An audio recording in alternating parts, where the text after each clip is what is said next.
नमस्कार मित्रों, आज हम व्याकरण शास्त्र के प्रमुख ग्रंथ अर्थात प्रमुख प्रकरण कारक के बारे में अध्ययन करेंगे। कारक जो है वो अपने समास हो, अनुवाद हो और रीट के अंतर्गत जो शुद्ध अशुद्ध करने के लिए आता है, वो सभी प्रश्न जो हैं अपने वो कारक पर आधारित है।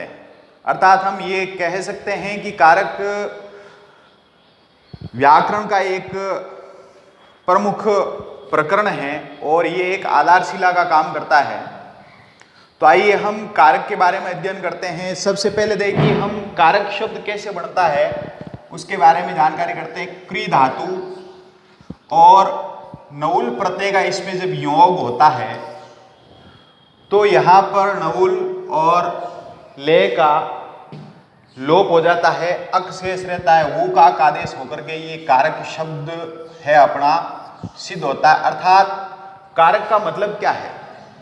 कारक का आशय है क्रिया जनकत्वम,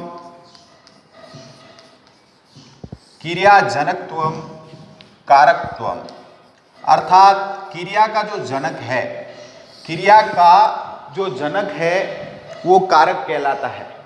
साथ में मैं ये कह दूं क्रिया संपादयितुम कारक है, यानी क्रिया का जो संपादन करने वाला होता है वो भी कारक होता है। सामान्यतः हम इसको और सरल कर लेते हैं कि क्रिया के साथ जिसका प्रत्यक्ष अर्थात सीधा संबंध हो वह कारक कहलाता है।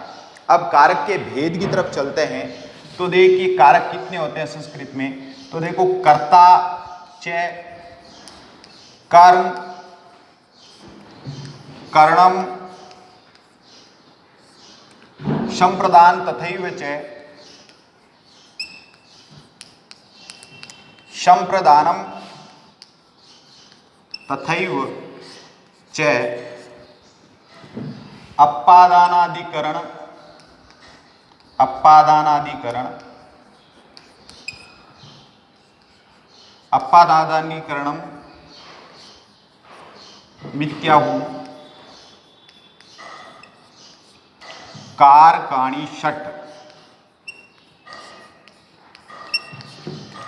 अर्थात ये क्या कह रहा है? कर्ता चे, कर्ता कर्म चे, यहां देख लेता हूं मैं, कर्ता चे कर्म कर्णम संप्रदानम तथैव च अपादानादिकरणम मिथ्याहु कारकाणि षट्। अर्थात यहां पर जो ये कह रहा है कि कर्ता, कर्ता कारक, कर्म चे कर्णम, कर्म कारक, करण कारक, संप्रदानम तथैव च और संप्रदान। फिर आगे है अपादानादिकरणम, अपादानादिकरणम अर्थात अपादानादि, अपादान और अधिकरण, ये कारकाणि षट्। अर्थात संस्कृत में कारक 6 होते हैं। विभक्तियां जरूर 7 होती है लेकिन कारक जो हैं वो 6 होते हैं। अब देखो कि कौन कौन से हो गए। एक तो कर्ता कारक हो गया, एक कर्म कारक हो गया, 1 नंबर ये, 2 नंबर ये करण कारक, 3 नंबर ये संप्रदान, 4 अपादान, 5 और अधिकरण 6। ये कारक अपने 6 प्रकार के कारक हो गए। अब देखो एक विभक्तियां देख लेते हैं। विभक्तियां जो होती हैं संस्कृत में वो होती हैं 7। विभक्तियां कितनी होती हैं? 7। अब इसमें देखो अपने प्रथम जो है प्रथमा विभक्ति, द्वितीय विभक्ति, तृतीय विभक्ति, चतुर्थी विभक्ति, पंचमी विभक्ति, षष्ठी विभक्ति, सप्तमी विभक्ति और संबोधन। अब संबोधन में चूंकि प्रथमा विभक्ति होती है तो अलग से 8 गिना नहीं जाएगा। और दूसरा जो है अपने विभक्तियां साथ में एक संबंध षष्ठी विभक्ति आ रही है जो कि कारक नहीं माना जाता। कारक क्यों नहीं माना जाता? उसका संबंध को कारक इसलिए नहीं माना जाता क्योंकि वहां पर जो षष्ठी विभक्ति है उसका क्रिया के साथ सीधा संबंध नहीं होता है। जैसा कि पूर्व में मैंने बताया कि जो क्रिया के साथ सीधा संबंध जिसका होता है वो कारक कहलाता है। यहाँ पर जो है क्रिया का सीधा संबंध कारक का नहीं है, संबंध का, इसलिए उसको विभक्ति कारक नहीं माना जाता, विभक्ति में जरूर इसको शामिल किया जाता है। तो एक बार पुनः संस्कृत में कारक 6 होते हैं, कर्ता कारक, कर्म कारक, करण कारक, संप्रदान कारक, अपादान कारक और अधिकरण कारक। इसके अलावा विभक्तियां 7 होती है, संबोधन में प्रथमा विभक्ति होती है और एक अधिक जो बढ़ गई वो षष्ठी विभक्ति है। अब देखिए इसके बाद हम देखते हैं अपना कि कारक के बारे में हमने जानकारी कर ली कि संस्कृत में कारक जो हैं वो 6 प्रकार के होते हैं। अब 6 प्रकार के कारक हैं तो इनका सामान्य जो है वो हम एक बार देख लेते हैं कि पहला है जैसे कर्ता कारक। कर्ता कारक, यहां पर ध्यान ये देना है, कर्ता कारक, कर्ता कारक प्रथमा विभक्ति। कौन सी विभक्ति? प्रथमा विभक्ति। अब कर्ता क्या है? सामान्य जानकारी के अंतर्गत कर्ता जो है वो है स्वतंत्र है कर्ता, स्वतंत्र है कर्ता, अर्थात कर्ता जो होता है वो स्वतंत्र होता है, किसी का दबाव आदि नहीं होता है, कार्य को करने वाला। कर्ता कौन है? कार्य को करने वाला। तो यहाँ पर स्वतंत्र है कर्ता। कर्ता में कौन सी विभक्ति होती है? कर्ता कारक में, कर्ता कारक में अपने प्रथमा विभक्ति होती है। अब हम दूसरा देखते हैं सामान्य परिचय के अंतर्गत कर्म कारक। कर्म कारक यहां पर देखो, यहां पर क्या है? कर्म कारक में कर्म किसे कहते हैं? कर्ता जिसको सर्वाधिक चाहता है उसे कर्म कहते हैं। संस्कृत में इसकी जो परिभाषा है कर्तुरिप्सी, कर्तुइप्सी तत्मम कर्म, तत्मम कर्म, अर्थात कर्तुरिप्सी तत्मम कर्म, कर्ता जिसको सर्वाधिक इप्सित, कर्ता के लिए जो सर्वाधिक इप्सित है, अर्थात कर्ता जिसको सर्वाधिक चाहता है उसे कर्म कहते हैं। और कर्म कारक में द्वितीया कर्तुरिप्सी तत्मम कर्म, और कर्म कारक में विभक्ति होती है द्वितीया। कौन सी विभक्ति होती है? द्वितीया। कर्ता जिसको सर्वाधिक चाहता है उसे कर्म कारक कहते हैं। अब तीसरा जो कारक है अपना वो है करण कारक। तीसरा कारक है वो है करण कारक। करण कारक क्या है? साधकतमम कर्मम, साधकतम कर्णम, साधकतमम कर्णम, यानी साधकतम कर्णम का आशय क्या है? साधक कोई भी कार्य है, कर्ता जो कार्य कर रहा है उस कार्य को संपादन करने में, उस कार्य को पूरा करने में जो महत्वपूर्ण भूमिका निभाता है उसे करण कहते हैं। जैसे कि मैं पेन में चाक से लिख रहा हूं तो या हाथ से लिख रहा हूं तो लिखने का जो साधन है वो हाथ है या चौक है, हस्तेन। तो यहां पर क्या हो जाएगा? करण।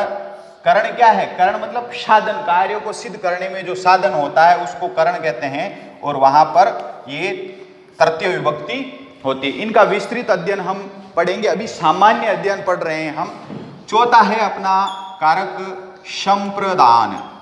चौथा कारक है संप्रदानम। संप्रदान क्या है? संप्रदान दान आदि क्रिया जिसके लिए की जाती है। कर्मणा यम अभिप्रेति स संप्रदानम। क्या है सूत्र अपना? कर्मणा यम अभिप्रेति, यम अभिप्रेति स संप्रदानम। कर्मणा यम अभिप्रेति स संप्रदानम, अर्थात दान आदि क्रिया जिसके लिए संपादित की जाती है। कर्मणा यम अभिप्रेति, कार्य के द्वारा जिसको अभिप्रेत यानी जिसको संतुष्ट किया जाता है उसको संप्रदान संज्ञा होती है। और यहां पर विभक्ति जो है वो कर देते हैं चतुर्थी, यानी इसमें चतुर्थी विभक्ति है। तो दान आदि क्रिया, जैसे राजा ब्राह्मण को दान देता है तो नृप है विप्राय दानम ददाति या धनम ददाति। तो इस प्रकार से जिसको संतुष्ट किया जाता है उसकी संप्रदान संज्ञा होती है। अब पांचवा हम देख लेते हैं। पांचवा है अपना अपादानम। अपादानम, तो यहां पर देखो अपादान जो कारक है उसमें क्या है? ध्रुवम अपाये अपादानम। ध्रुवम, ध्रुवम अपाये अपादानम, अर्थात अवधिभूत ध्रुवम अपाय अपादानम, यानी जो ध्रुव है पृथक करने के अर्थ में है। तो अपाय, अपाय मतलब पृथक करना, पार्थक्य, विश्लेषण आदि अर्थ जब आते हैं तो वहां पर जो है अपादान कारक होता है, अर्थात अलग होने के अर्थ में, अलग होने के अर्थ में जो है अपादान कारक आता है। तो यहां पर अपादान कारक में कौन सी विभक्ति है? पंचमी विभक्ति। यहां पर अपने कौन सी विभक्ति हो जाएगी? पंचमी विभक्ति। अब अगला है अपना जो कारक 6 नंबर का, वो कारक है अपना अधिकरणम। अधिकरणम, ये अधिकरण जो कारक है, अधिकरणम, आधारो अधिकरणम। सूत्र क्या है अपना? आधारो अधिकरणम, यानी किसी भी चीज का जो, किसी भी वस्तु का जो आधार है उसको अधिकरण कहते हैं।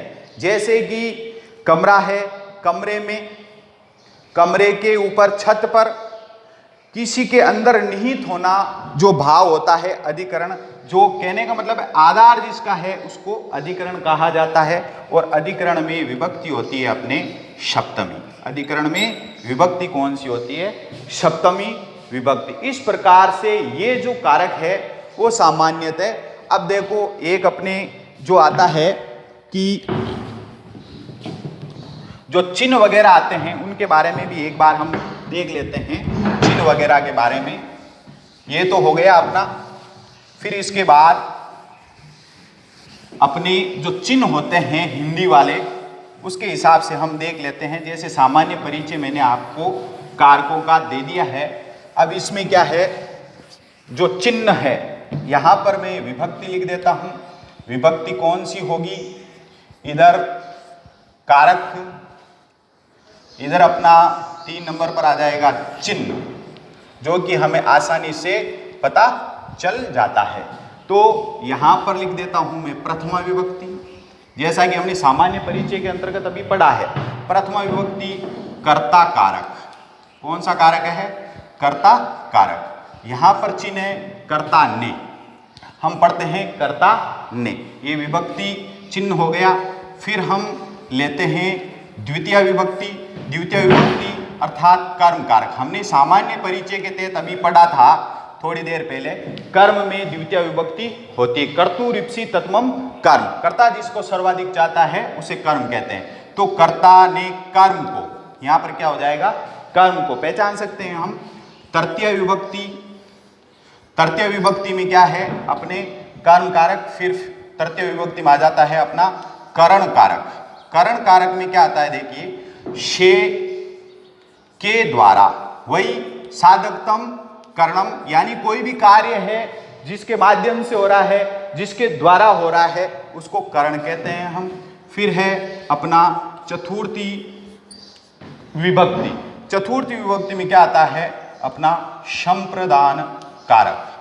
चतुर्थी विभक्ति में क्या आता है? संप्रदान कारक। ये क्या आता है? संप्रदान के लिए।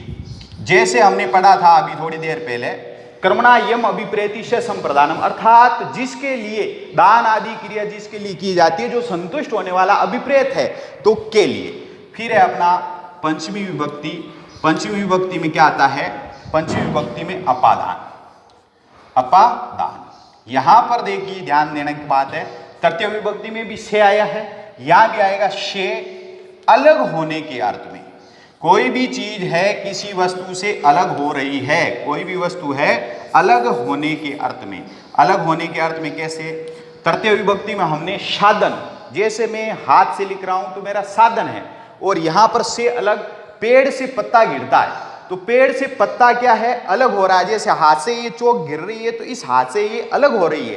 तो जहां पर अलग होने का अर्थ होता है वहां पर अपने अपादान कारक होता है और पंचमी विभक्ति होती है से अलग होने के अर्थ में। और फिर अपने षष्ठी विभक्ति आती है, षष्ठी। षष्ठी विभक्ति, विभक्तियां मैंने 7 बताई थी। षष्ठी विभक्ति क्या है? संबंध। हालांकि इसको कारक जो है पूर्व में बताया जा चुका है कि कारक वो होता है जिसका क्रिया से साक्षात प्रत्यक्ष संबंध होता है। लेकिन यहां पर जो षष्ठी विभक्ति है संबंध कह सकते हैं इसको, कारक में इसकी गणना नहीं होती है, ये आपको ध्यान रखना है। तो संबंध जो है ये केवल विभक्ति में गिना जाता है। तो यहां पर देखिए संबंध में आ जाता है का, के, की, रा, रे, री, अर्थात ये जो है कारक में इसकी गणना नहीं होती, इसलिए मैंने इसका स्टार लगा दिया। फिर अपने सप्तमी विभक्ति, सप्तमी विभक्ति में क्या आता है? अधिकरण। अधिकरण किसे कहते हैं? आधार, आधारो अधिकरण। ये हो गया अपना अधिकरण कारक। अधिकरण कारक के अंतर्गत हमने पढ़ा था जो आधा है, में, पे, पर। अब है अपना विभक्ति संबोधन। संबोधन में पूर्व में मैं बता चुका हूं, संबोधन में जो है प्रथमा विभक्ति होती है। संबोधन में कौन सी विभक्ति होती है? प्रथमा। हालांकि यहां पर हम संबोधन कर सकते हैं लेकिन विभक्ति का नाम आएगा तो उसमें प्रथमा विभक्ति होगी। तो हे, अरे, ओ, उसको लगाने में हम किसी को आवाज लगाते हैं हे, अरे, ओ। तो ये जो कारक हैं इनका सामान्य परिचय आपको दिया जा चुका है। अब हम विस्तृत जो है आगे की कक्षाओं में पढ़ेंगे।